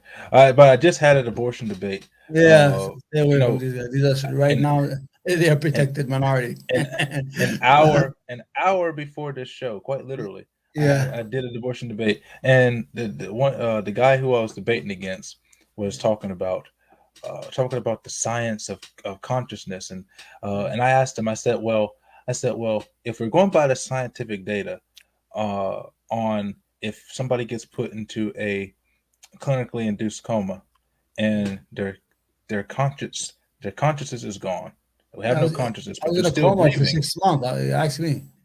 And I told him, I said, well, do we have the authority to kill that person? He said, well, no, ask the medical professionals, ask the scientists. I said, okay, well, the scientists have determined that life begins at conception, and the medical professionals agree with that. So should we follow their advice? It's like, no, we have to follow when consciousness starts. Well, which one is it? Are we following what the scientists say, or are we just making this shit up as we go along? I'm gonna tell you a person. That's what they're doing. I had a brain infection. I had to get a breathing tube. This is what you're saying about the self-induced coma. My brain was so swollen that it was very dangerous to keep me awake. So they induce you, put you to sleep, so you'll be relaxed. Then my lungs collapsed, so I had to breathe, and they had to feed me from here. What I'm saying is that they told my wife, they said, listen, your husband, we don't know what his state of mind is. Maybe it's a vegetable. And they were trying to convince her to pull to pull the plug. Yeah, because they was telling her, we don't know how he's going to wake up. I was sleeping. I woke up Christmas Day and I was waking up. And I could hear them sometimes when they talk. And I was in a coma. And I could hear the doctor, they were talking about the Boston Red Sox when they were in the World Series. They said, finally, after 100 years. I said that in my mind. I said, finally, after 100 fucking years. I hate the Boston because I'm a Yankee fan. So the whole idea is, you're right. I didn't have no consciousness. I was dead. That guy's dead. But when I woke up, I started talking. I remember everything. I had to get some physical therapy and all that stuff to be normal. But I agree with you. I'm against abortion. This is the trick here. I'm going to sound like a hypocrite. For me, or for my family, or that, I would never have it. But as long as it's the law of the land, you either got to respect it or get rid of it. You cannot have a law for 50 years and now you want to reverse it. That's the problem. It's not a law. It was never a law. Yeah, I mean, it was enacted. But the thing is, and I was telling them, slavery was the law for 100 years. Yeah, that's true. But as far as Roe v. Wade, this is what the Democrats always like. Well, it's Roe v. Wade. Roe v. Wade was never a law, and if they really wanted to do something about it, Congress has had the ability to make it a law for the last 44 years, and they have never done so. had the majorities every time to make it. They just used it as a political fucking tool to get the votes. Exactly. And then on that case, when it goes back to states' rights, it just means that if you want to get an abortion, move to a state where it's much easier to get one. Like here in Mississippi, the whole case about Roe v. Wade it started because of our I think it's a 15-week abortion ban, which at 15 weeks, I don't know about you, but at 15 weeks, what's that like? That's like 3 months. That's like 3-4 months. You should be able to know that you're pregnant by then at 3-4 months. If you don't know that you're pregnant by that time, something's wrong with you.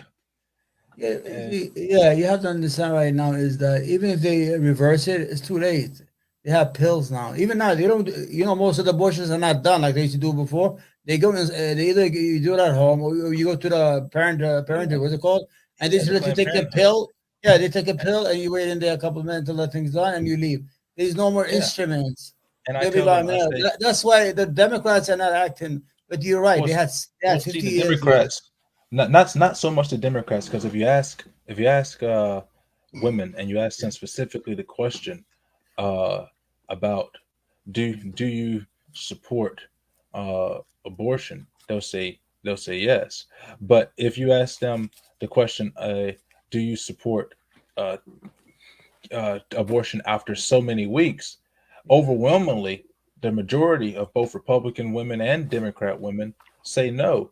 And the reason being is because when you are looking at that ultrasound and you're seeing it move around, and then these liberals, I won't say liberals because that's an insult to liberalism, but these leftists, idiots. When they say that has no consciousness, it has no feeling, it's not a child. I had to, but the first portion of my debate with this kid was literally defining a child. He refused to acknowledge that the fetus is a child. It's like, it's just a fetus. And then instead of when I used the term, the example of the clinically induced coma, rather than saying that the person, he says the agent. We would talk about what the agent, like what, like they have dehumanized things, and I gave an example. I said, why is it that you show greater degrees of outrage towards stripping an elephant of its child right out of its womb than you will towards one of our own? Right. And then when you look into it a little bit more,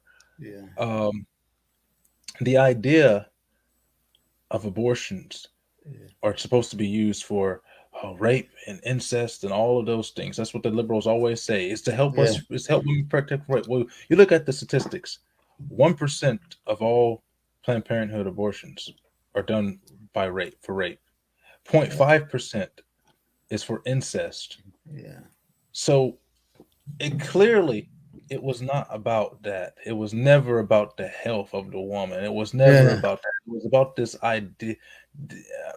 I don't know what their mindset was, but there's conspiracy theory, and I don't want to put my tinfoil hat on, but the conspiracy theories involving Bill Gates and the population control stuff. And I don't want to jump into that tinfoil hat just yet, but I mean, and then will you tie that back into the Buffalo shooting with the white replacement? Well, what did you think was going to happen when you've been killing your offspring for the last 40 years? Did you think that your population was going to continue to grow when nobody's having babies? What did you think was going to happen? This is a problem. I said that. I think you have opiate crisis, you have suicide, you have murder rates are through the roof, homicide rates are through the roof. The reason that they say the census that white people did not grow because of the opiate crisis. You have almost 800,000 or a million people who died in 1 decade. These are people who are already like 17, between the age of 17 and 45. This is when they are producing kids. So these people just disappeared. These are families that could have been established and could have had. So the issue is not the replacement. The issue is the lifestyle, the drugs and the stuff. They got to take care of that first. Then I don't think that nobody's replacing nobody. If they have an issue with the immigration, we can always lower immigration. We don't need a lot of immigrants. If anything, you know, I've said this. I don't know if you agree with me on this, Omar, but you and your family, you've immigrated to this country. Yeah. My idea of immigration is, I believe in immigration. I believe in legal immigration. No illegal immigration. If you have come here illegally, you need to go back to your country and apply for the process. If we catch you again, then you go back to your country and you can never come here again. Yes. And I feel that we should penalize companies and people who are hiring illegals, fine them on their net income, not their gross income, hurt their pockets. And my biggest, probably my most controversial thought when it comes to immigration is, I think that as a whole, Americans need to have a discussion about how many people can America reasonably sustain, and then cap the amount of immigrants that can come into the country permanently. Like my family is no more, because we had a chain, like a chain immigration. That's it. Everybody's here. I mean, that's it. There's a cutoff line after a while, you know. I agree with you that the 11 million people who are legal, they should be all deported. And companies that hire them, we should enforce the law. The penalty is supposed to be $10,000 for every time you buy it. One of the biggest problems is we have California, a whole sanctuary state, openly defying the federal government, refusing to deport people. Well, and then it gets even worse than that, because the Biden administration has been flying these illegals halfway across the country and just dropping them off. Yeah, but then what do they go to work? And then it gets worse than that too. Where the farm is. It gets worse than that too, because you know, I understand the geriatrics and the gerrymandering that geriatrics that Greg Abbott is trying to do. But why the hell do you think the solution to addressing this illegal immigration crisis is to send these illegals to Washington, D.C.? He can. By law, he can. He's just saying that to make people happy. He cannot touch one immigrant. Because no, he's voluntary. It's voluntary. They get the bus, and the bus is paid for by Texas and goes to DC. And I understand that he's trying to make the problem Biden's problem. Like, hey, Texas has to deal with this. But how is that helping? How is that helping the problem? You're just creating more illegal immigrants by shipping them across the country. Yeah. All right. What are you going to do? This I don't understand the mindset of these. They do it because they think that it looks good on the camera. And then you have, you know, I like to watch Fox News, but then you have people like Hannity that praises Greg Abbott for shipping these people on these buses. I'm like, this is the exact same thing that Biden is doing with the airplanes, and you're praising it. He also praised Lindsey Graham for calling for Putin's assassination. Yeah. And Lindsey Graham is God. He's a fake and a phony and a fraud. Yes, he is. Lindsey Graham is probably the fakest Republican in he's closeted. He needs some help. He needs to come to East New York. He needs to move to the West Village here and enjoy his life like a real human being, instead of hiding there and acting like he's a real conservative. I've heard the thoughts that Lindsey Graham might be a little. Absolutely. You see how he licks his lips? This guy is a hypocrite. This is what hypocrisy is all about. They are not real elections. No real leaders. He used to walk around with McCain all the time. I think he likes strong figures. He used to hang out with McCain all the time.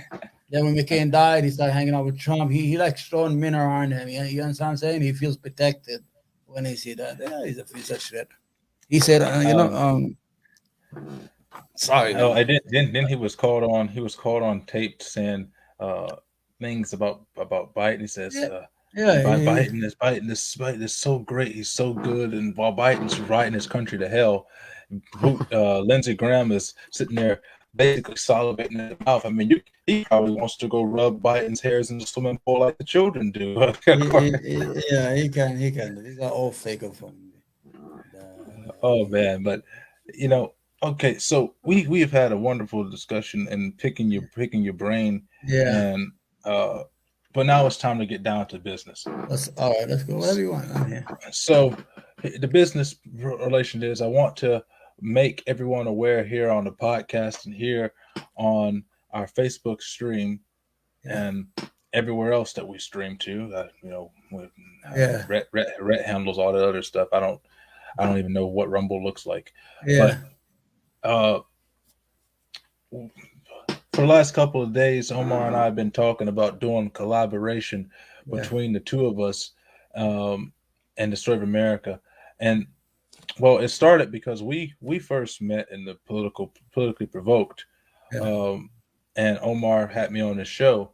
And what we have found is when trying to do these cross platform or cross podcast promotions, it's become increasingly difficult because they don't bring on to certain panelists. They have certain biases towards the type Yeah. Of of course. content that they want. They don't want serious debaters. They don't want serious conversation. It has to be blood sport all of the time. It Yeah. has to be the drama all of the time, and it doesn't get us anywhere where we can bring in civil discourse Yeah. and have the type of conversation that can actually build uh that well I won't say build but bridge the divide between us, and that's what we really want. Yeah. So we've come up with the idea of doing a collaboration between the two of us, his show, The Third Rail, and The Story of America, in Yeah. order to Yeah.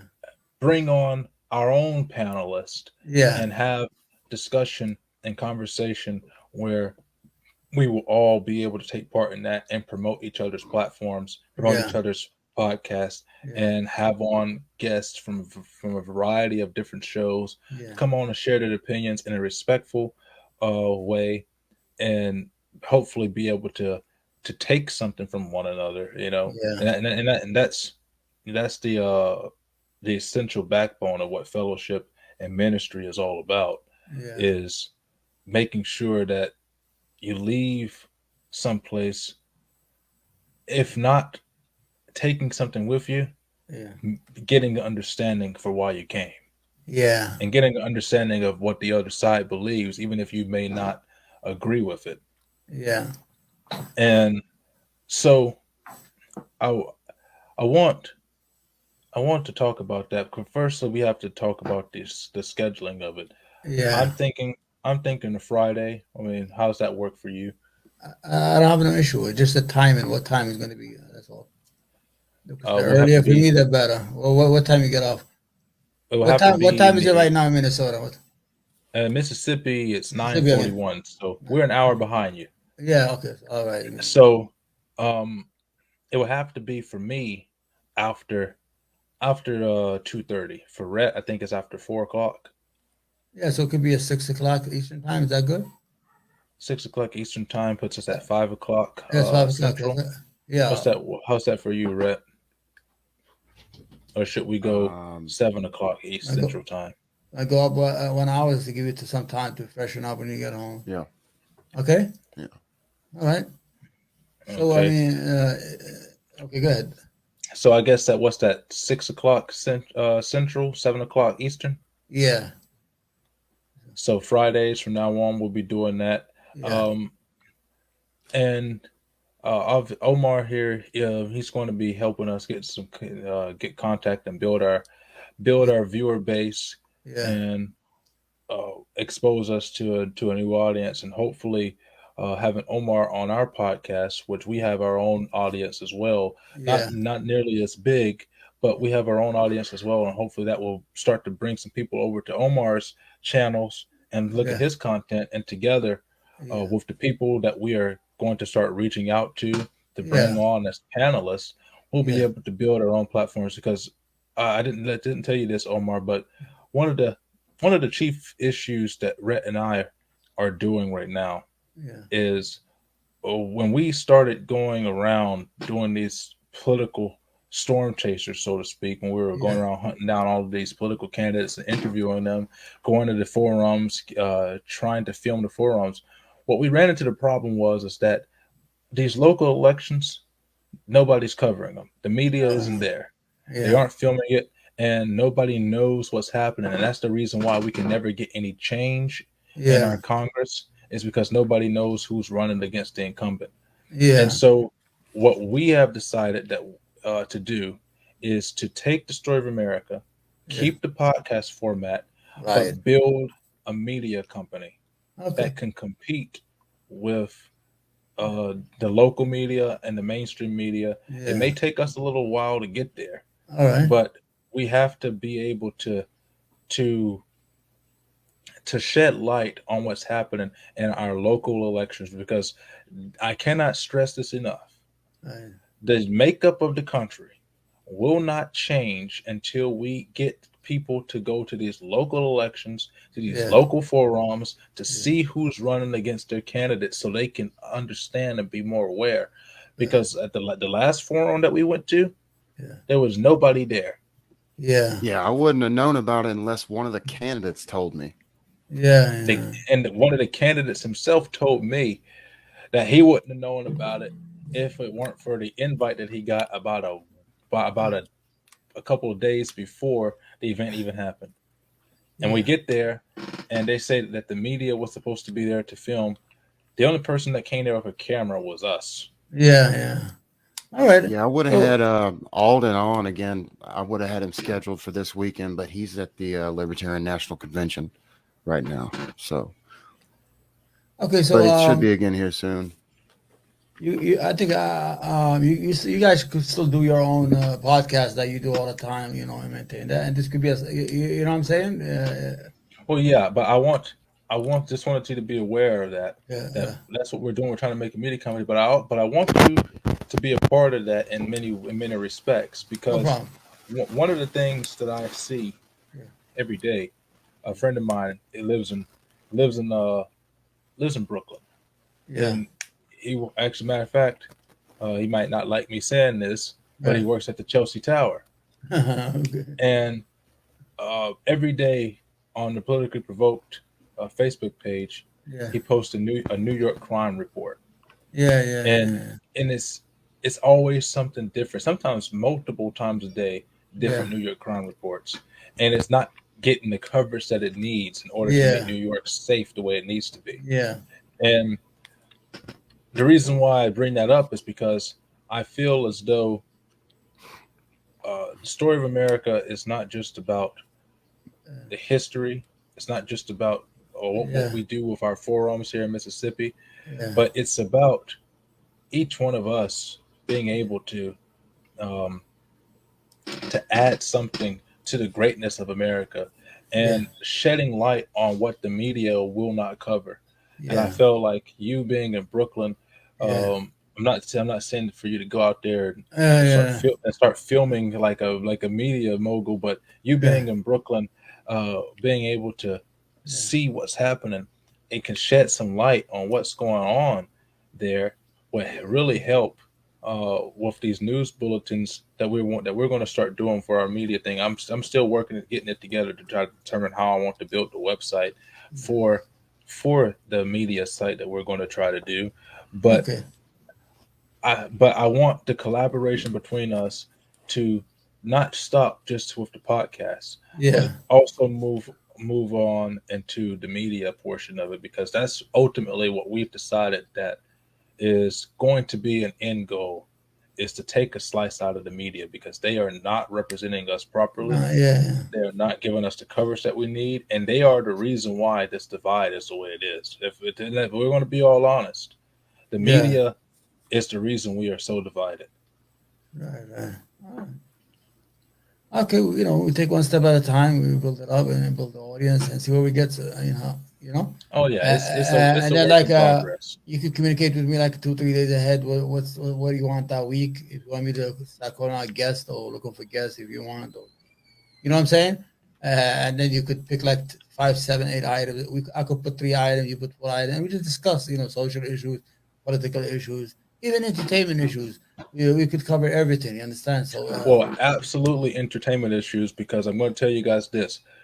The first actual Friday, well, that we're going to be together. Yeah. I will not be present for, Right. or because I'm going to be working this Friday. So the first Friday that we're going to be able to have together is going to be the 10th of June. Right. But I will not be present because Jurassic World Dominion is coming out. Right. And the first thing that I want to do is I'm going to do a review of Jurassic World Dominion on the show because Jurassic Park is my favorite movie franchise. Yeah. So I got to go do it. So Okay. media, entertainment stuff like that. Well, we go take a look at some of these new movies. Yeah, and I watch it too. Yeah. A lot of the new movies, some of them, they got the Thor Jane Foster. The Thor Jane Foster movie. I haven't seen it yet, but I hear that it's pretty okay. When the Jane Foster Marvel comics came out, it was a big controversy, but not to me because back in the olden days when Thor first came into the comics, he was just a man and he would tap his cane on the ground and then he turned into Thor. Yeah. And so, it wasn't a big problem to me that a woman became Thor because Thor was still in the comic and he's still in the movie. So, I want to go see the movie, but I want to be able to review certain things like that because the Hollywood is important to America too, and they have an agenda to push. So entertainment is obviously on the table. We can't come on here and be gloom and doom all week. Me and Rhett have been talking about that. It seems like every now and again the last couple episodes we've done have been you can break it down. Doom. No, you can break it down like put it a little here, like segments. Yes, absolutely. Break it into segments. But have to have the political issues, social issues, some entertainment, some stuff and some fun to break up the monotony of it. But we kind of want this to be I don't want to say similar to Politically Provoked, but we want this to be contrary, and where it's going to be more serious, but we're also going to have fun. We're going to have fun doing it, and we're going to have fun doing it in the right ways. Yeah, and give opportunity to people to come on. Anybody come in, let's go talk it, and we pick their brains, like you said. Absolutely. That's it. Give it an open. And that's the reason why entertainment, social issues. I don't want people to feel pressured to have a political opinion because some people don't have a political opinion. Yeah. And so I want them to feel comfortable to come on and talk about things that they're interested in because I love conspiracy theory. I love talking about Sasquatch and UFO. Or they're called, what are they called now? Unidentified aerial UAPs. I like talking about that stuff, but you don't get the opportunity to talk about it a lot with some of these political shows that we go on because it's always focused on it's got to be the political fighting. It's got to be that. Sometimes it's okay to just sit back, put on the tinfoil hat, and let it go. Yeah, I agree with you. Okay. Anything to add on that? No, we'll just talk. If anything comes out during the week, you just email me or text me, and we just talk. And it's going to take a while until we catch our groove. After a while, maybe 3-5 episodes. Until we start, like functioning as a wheel. You understand? I'm always. Is this one going to be primarily on YouTube? I mean, how are we going to do? Well, we're gonna put it all over because what I'm going to do after we finish it, I'm going to what do you call it? Copy it and throw it on my StreamYard, and it's going to be on 7 platforms. Maybe on my YouTube, my Twitch, Grove, what do you call that thing? Rumble, Minds, Rockfin. Minds. Really? Yeah. I haven't heard of these. No, it's going to be like on 10, 12 different video. This was going to be on 10, 12 different platforms. You understand? I'm going to add that. And if you want some time, I could do the invite because I could download a lot of videos because I have the full coverage. Oh yeah, absolutely. Yeah, actually, as a matter of fact, I might be more comfortable because we know for these we'll be using StreamYard because that's what you're most comfortable with. Yeah, and you can get like 10 guests. For that reason, I would prefer it going forward. Okay. Because obviously we were having you on our show. Yeah. For this episode. So this isn't the first episode of our collaboration. It's the episode of Yeah. of I have our a guy who podcast. does anime. So if But you come up with a name or anything like that, let me know and I have him fix it. but from going forward, when it comes to this collaboration, I would like for you to be the one to set up the StreamYard stuff because you're much more comfortable with it than I am. Yeah. You know, because I don't use it as because often. I could bring like crazy videos. We'll watch it and then we'll talk about it. You understand? Like from Twitter, we'll watch it. It's like 30 seconds. What do you think? Then we just just talk about it, make it more entertaining, and so we're full of time too. Okay. Yeah, absolutely. That's what I feel because we use for the most part we use Zoom, and we're still I'm still learning. Rhett's still probably still learning too. I'm still learning about this function Zoom. Zoom's functions never cease to amaze me. They get so much more stuff, but I'm still learning how to try to make Zoom opening to the videos and stuff like that, so that when we start streaming, I get this video that comes up and all that. I'm still learning how to do all that stuff. So we're working on that. You've already got a really good intro to your show. Yeah. So I'm confident that you'll be able to make a good one for the collaboration. Yeah, I told you we kind of come up with a name, then you tell me what do you want, and I'll have somebody just do it. I'll do it everything from my side, and we'll pick a like what we want the intro to be. And let's take it one step at a time, right? Until we gain a little traction with the people. Then let's hope for the best, right?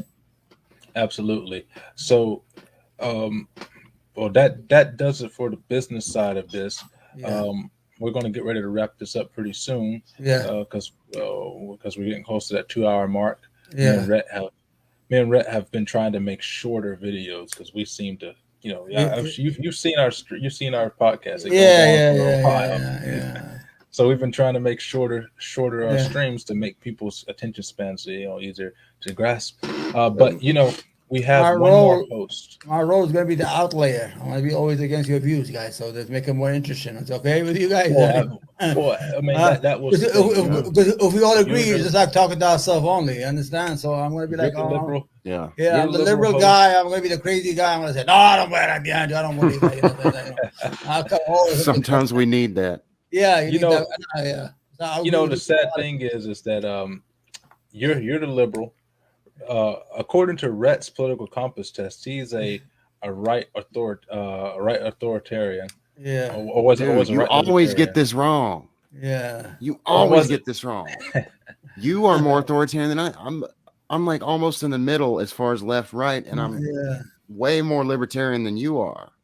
Oh yeah, I'm like right above, like I'm right beneath. You're like almost in the dead center. I'm almost dead center. So yeah, Rhett's more right libertarian. I'm like almost perfectly in the center. But that doesn't change the fact that Rhett has moved far left on some issues. Well, not far left, but he's moved more left on some issues regarding healthcare than I have. I'm clearly on the right when it comes to that, and Rhett's more towards the middle when it comes to that. So we the three of us sort of cover all three of the major aspects. Yeah. And then there's Jay. Jay is a right wing nut. Yeah. Okay. Okay, don't worry about it. We need a conversation. Doesn't matter what your position is. If we have a conversation, then you have progress. You understand? That's not a good thing. So we're good. So I want to thank you for joining on with us, Omar. Thank you. It was a pleasure. Nice to meet you. Nice to meet you, Ray. I know we know each other from before. Nice to meet you, Ray. And I can't wait to meet Jay. We'll see how it goes. Okay. If I may make a suggestion, in order to get to know Rhett a little bit more, I say have him interview him on your show like you did me. Rhett and I, we agree a lot, but we disagree a lot too. And okay, he's a very interesting individual. Give me his contact. I have an interview. I just had an interview yesterday, the day before yesterday. I don't do as much because I had surgery, prostate surgery, and then I'm okay now.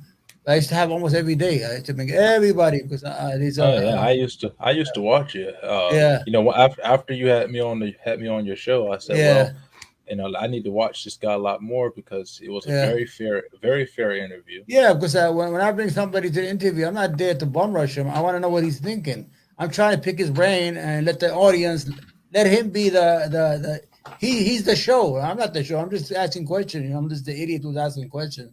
Maybe I'll push back sometime. Somebody, but most of the time I just let him talk. Because that's what I bought him for. That's why we want him on the show. Okay. Exactly. And that's what we've tried to emulate here as well. All right. We have our candidates on, or we have put people on.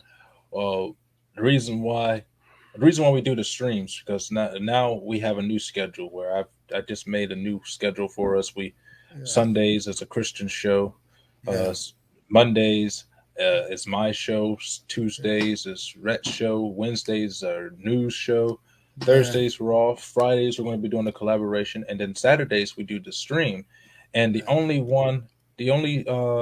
episode that does not have a time frame are the streams because we're interviewing people, and I don't want to make it where people who we're interviewing feel rushed to give an answer because especially if it's a political answer, if they're a political candidate like we've had the last several interviews have been political candidates. I don't want them to give me a non-answer and then feel like they're rushed to get off the camera. I want to get a real answer because there are people watching that you're going to use those answers to make decisions on how they go to the polls to vote. All right, then you good? Absolutely, we're good. All right, you can go ahead and leave if you want to, Omar. We're going to just finish up here. All right, thank you for having me. We'll talk over the week. Okay, take care. All right, thank you for joining. All right, bye-bye. Well, Rhett, I think this is going to be a pretty nice collaboration. I sort of like this too because on when we do our streams on Zoom, it doesn't have that. It makes the camera so wide in some of the shots, but with the StreamYard, if I was doing this with just me, this camera would be showing like such a wide view.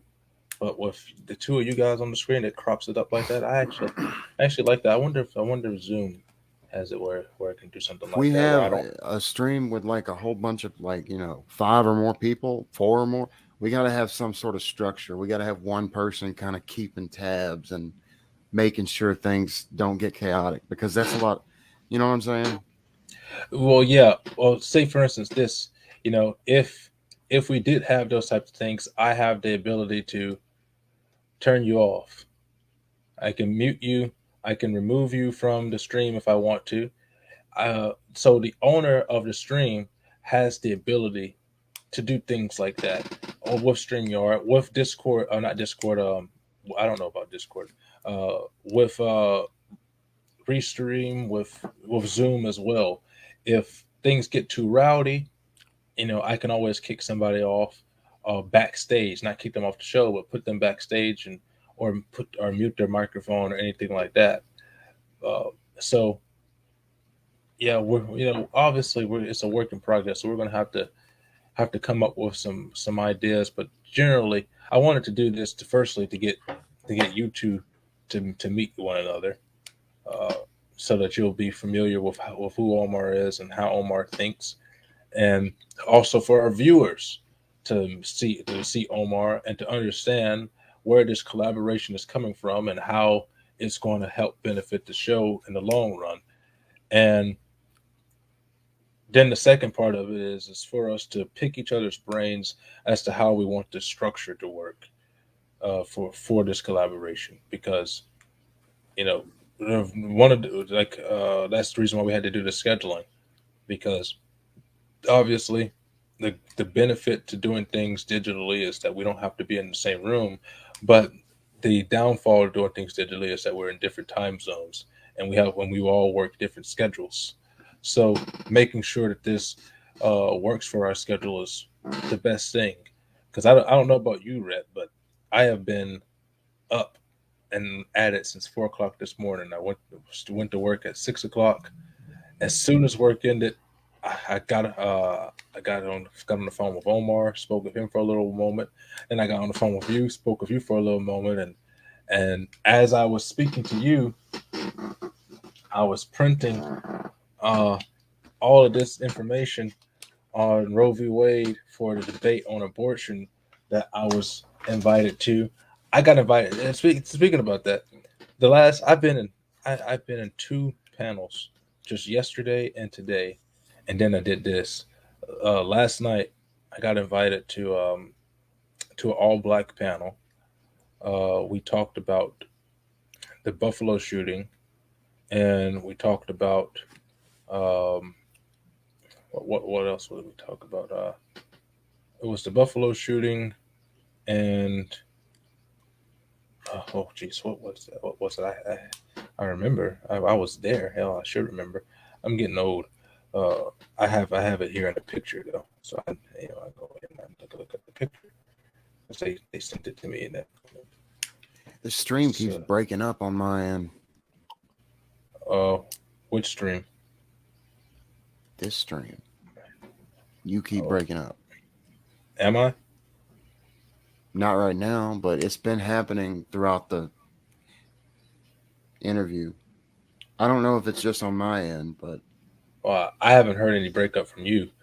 But yeah, we talked about the Buffalo shooting. We talked about Elon Musk saying that the Democrats are the most divisive party, the party of hatred, and all that stuff. And then at 12 o'clock this morning, I got another message on Discord saying, "Hey, do you want to be part of a panel on abortion?" And I says, "Oh, wait, what time?" And then immediately following that, I get, I'm like, okay, it's going to be at 3 o'clock Eastern. I said, well, I'm at work until 3:30 Eastern, not Eastern, Central. So I would still be at work, and so they pushed it back to 4:20 Central, and I had just got off work about an hour, so I only had about two, 20 minutes to actually get some notes together. And as soon as that's done, I did this, and now when this is done, I'm going to be going over to Politically Provoked and sitting in the waiting room to join their pop-ons, even though they have not had me on their pop-ons. They refused, and that's really how me and Omar came to this, this idea of the collaboration, is because panels like Politically Provoked, they just refused to pull us onto the show. And I've been talking to Todd, and I'm not going to reveal the details of what Politically Provoked has going on in the backstage, but a lot of that is about to change. A lot of that, as far as the type of content that they're producing, a lot of that's is about to change. So hopefully, Omar and people like myself, people who felt a little bit left out, hopefully that's going to change for them. But that's really how this whole idea came to be, was because for the last several months, I joined these pop-ons and never get pulled into them. I sit there for 4 or 5 hours a night and never get pulled into these pop-ons. People will come into the waiting room and everybody will get pulled except for me. And there was one that I really wanted to join a couple of weeks ago, where they were talking about the Buffalo shooting, and they were talking about white replacement and white supremacy, and black supremacy, and how black supremacy is a symptom of white supremacy. And I was like, I want to go in there and rip this guy a new asshole because he's spewing a little bit of bullshit. And I sat there, I waited. Sounds like what he's saying is that he's justifying black supremacy, basically, by saying that. That's he's basically what he's saying. What he really said is that anything that a black person does is a white person's fault. So black people should never be held responsible for their own actions. And that's a common view. I took quite offense to that. A lot of people think that way. And the problem to me was nobody combated him the way that I would have wanted them to. And they had no black people on the show. They had one black person on the show, but he's asleep the entire time, just about, and he didn't say anything. And I was like, I'm a black guy. I hate to join shows just because I'm a black guy and have to talk about black issues all the time. But if you're going to have somebody that spews that type of nonsense, you should have somebody that's going to push back with, show me the evidence of this nonsense that you're spewing. And so, that really pissed me off to the point where I removed my subscription from Politically Provoked on Odyssey and D Live, and have not watched an episode of the show in a number of weeks. Good? Yeah, we're good. So we're going to go ahead and end the stream. I want to thank all of you guys for joining us. Follow Omar on YouTube, The Third Rail with Omar. And follow us on Facebook, The Story of America. Follow us on YouTube, The Story of America with Payson Williams. And obviously follow us on Spotify and all of the other stuff that Rhett will post in the comments and stuff. Anyways. Yeah, I need to update our Rumble. But anyway. Hey, make us a link tree. So that we don't have to put all those different posts in all the time. We can just have it in a link tree and people click that and they got all the links there. Okay, I'll look into that. I think that might be the easiest because I forget half the things that we're on. Because we're on a lot of different platforms. More than just Spotify. Spotify's the big one, but we've got Apple Podcasts, Google Podcasts, Breaker Audio, Radio Public, and so many more. And I want to be able to get all of those platforms out there because the more platforms they use, the more money we make. All right. Well, with that being said, I'm going to end the broadcast. Boom, boom.